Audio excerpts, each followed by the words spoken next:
Hello, I'm Derek Paxton, Game Director for Endless Legend 2. Today I'm here to talk to you about the Stand United update.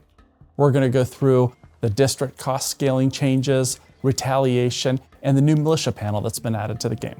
One of the big changes that we're making in this update is around district cost scaling. This has been a hot topic for our players, and we've read your comments on our forums and on Discord.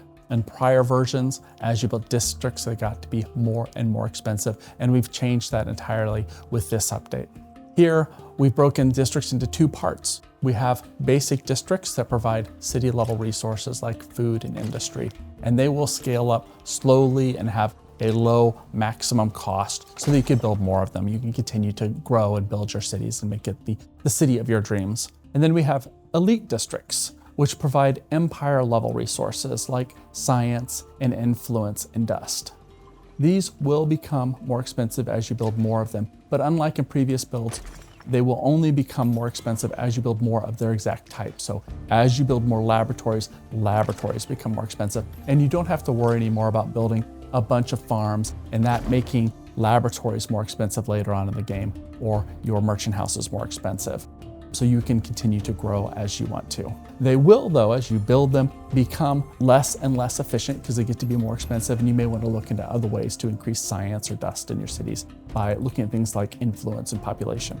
Speaking of population, we've reduced the amount of empire-level resources that you get from base population. So you have to invest in districts or improvements to get those resources, but we haven't removed it from minor faction populations. So keep an eye on what's going on in the world, and if you may be able to find minor factions that provide science or influence, they may be a great addition to your cities.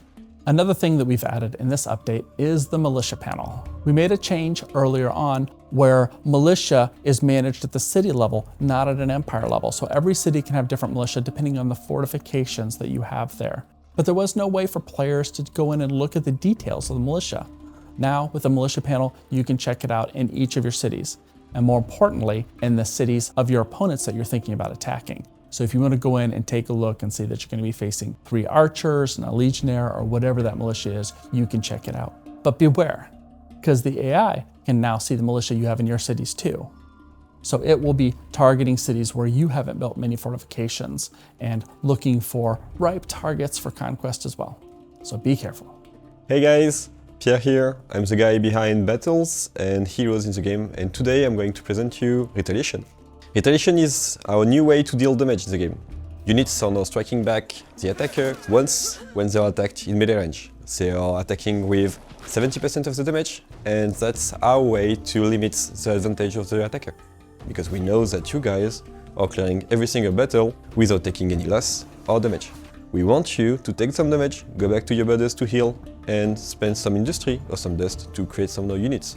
We are bringing this change with a lot of change in the unit as well, because every single stat of the units have been changed, and every single ability have also been swapped around in the unit. So you're going to be reintroduced to the roster of Endless Legend, and I'll let you find a new foe that you will hate. Mine personally is the new Oakling, especially the upgraded one. But I'll let you decide which one to hate. This is the first patch with this mechanic. We're going to adjust it, and we need your feedback, so we'll hear you. Tell us what you think about this new dynamic of battle. Thank you guys.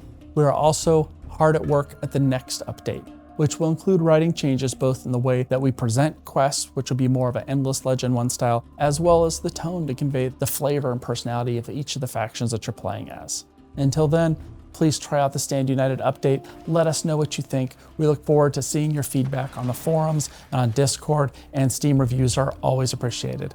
Thank you for playing.